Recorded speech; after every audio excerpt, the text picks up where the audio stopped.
जब इस पृथ्वी पे सबसे पहले किसी इंसान ने परमेश्वर का दर्शन प्राप्त किया होगा और उसने परमेश्वर से पूछा होगा कि इस कायनात की सबसे नायाब संरचना आपकी क्या है, तो परमेश्वर ने अवश्य ही कहा होगा वो माँ है।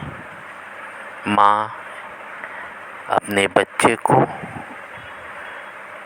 20 साल तक अविरल परिश्रम के बाद उस बच्चे को जेंटलमैन बनाती है, और वही बच्चा उसे 20 दिन भी नहीं लगते मेंटल मैन बनने में।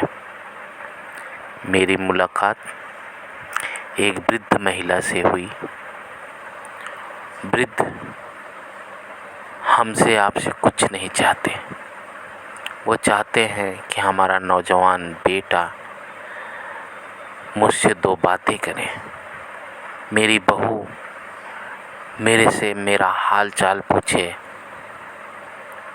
मैं भी इसी लाइन पे चलते हुए उस वृद्ध महिला के पास बैठ गया। थोड़ी देर में उनसे काफ़ी कुछ बातें हुई और उन्होंने अपनी आप बीती बताते हुए अपने आँखों से अविरल धारा को न रोक सकीं। और जब मैंने काफ़ी कुछ छेड़ा तो उन्होंने बताया कि उन्हें एक शौक़ रहा है डायरी लिखने का, और कुछ अंश उन्होंने अपनी डायरी का दिखाया। मैंने पढ़ा। पढ़ने के बाद मैं भी बहुत ही माहत हो गया और मैंने उनसे कहा, माता जी अगर आपकी इजाज़त हो तो मैं इस डायरी के कुछ पन्नों की फ़ोटो ले लूं, और ये विश्वास रखिए कि ये बहुत ही गुप्त रहेगा। तो उन्होंने कहा, ले ले बेटा, मेरे पास और क्या बचा ही है। उस फ़ोटो को लेने के बाद मैंने उस वृद्ध माँ से उनके बेटे का पता पूछा और पहुंच गया उनके घर। हमारे नवयुवक आज दिशा भ्रम है, उनको अच्छी मोटिवेशन की आवश्यकता है। मैं गया और उनसे उनकी माताजी के बारे में बात किया। उन्होंने काफ़ी आवभगत किया, मुझे चाय पिलाई 1 कप, और मैंने छेड़ दिया कि आखिर किन परिस्थितियों में आपकी बूढ़ी माँ वहाँ पर रह रही है, वृद्धाश्रम में। तो उनकी बहू ने कहा कि सर बस एक ही समस्या है कि माताजी एक ही बात को 20 बार पूछती हैं और तब भी जी नहीं भरता, तो बहुत चिल्लाती हैं। मैंने देखा लोहा गर्म था, हथौड़ा मैंने मार दिया और मैंने माताजी के डायरी से लिया गया फ़ोटो उनके सामने रख दिया। डायरी के इस पेज पे लिखा हुआ था,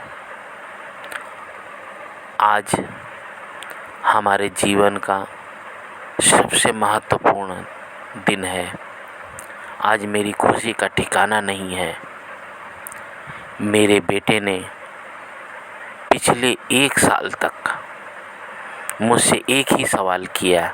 जब मैं बागीचा में बैठती थी तो वो गिलहरी को देखकर मेरा बेटा पूछता था कि माँ ये क्या है।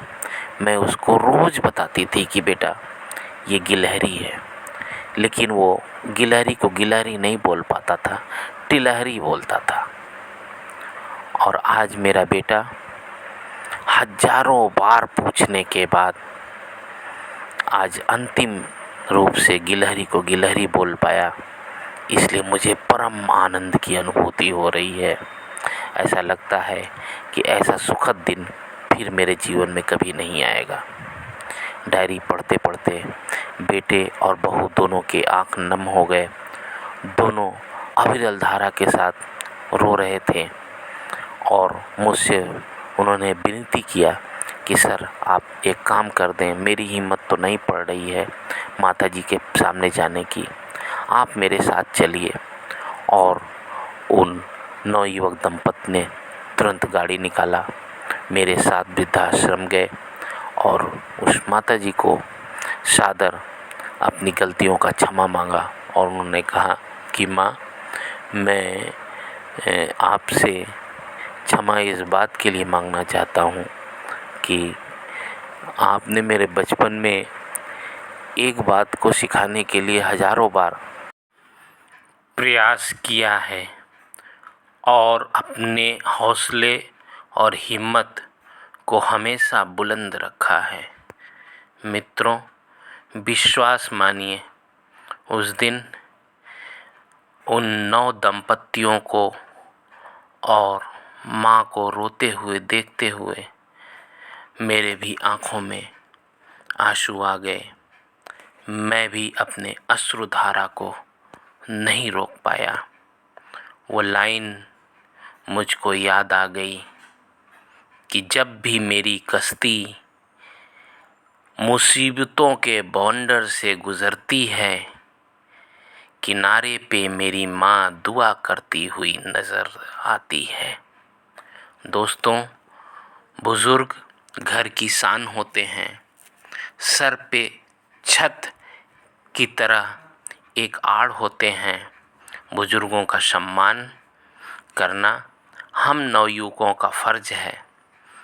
जिस तरह से बुज़ुर्ग माँ बाप हमें बचपन में पाल पोस कर बड़ा करते हैं, ठीक उसी तरीके से बुज़ुर्गों को भी वृद्धावस्था में अपने नवयुवक बच्चों के साथ की आकांक्षा होती है।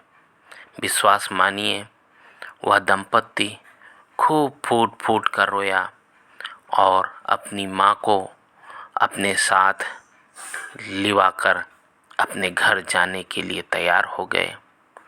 तीनों बहू, बेटे और माँ ने मिलकर मुझसे विनती किया कि आप कृपया मेरे साथ चलें और एक वक्त का भोजन हमारे साथ आप करें। मैं भी उनके आग्रह को टाल नहीं पाया और उनके साथ गया और उनका हंसता खिलखिलाता परिवार देखकर मुझे अत्यंत हर्ष का आभास हुआ। सच मानिए, यह मिलन अत्यंत ही स्वर्गिक सुख की अनुभूति दे गया। मेरा आज के समस्त नवयुवकों से यह निवेदन है कि अपने बुजुर्ग माता पिता की देखभाल में क्षण भर भी देर न करें और यह अवसर जो प्रभु ने हमको प्राप्त किया है, इसको कभी जाने दें। और अंत में आप सभी को 2 लाइन समर्पित करना चाहूँगा कि इस धरा का धरा पर धरा रह जाएगा। इस धरा का सब कुछ धरा पर धरा ही रह जाएगा, साथ वही जाएगा जो किया जाएगा। धन्यवाद।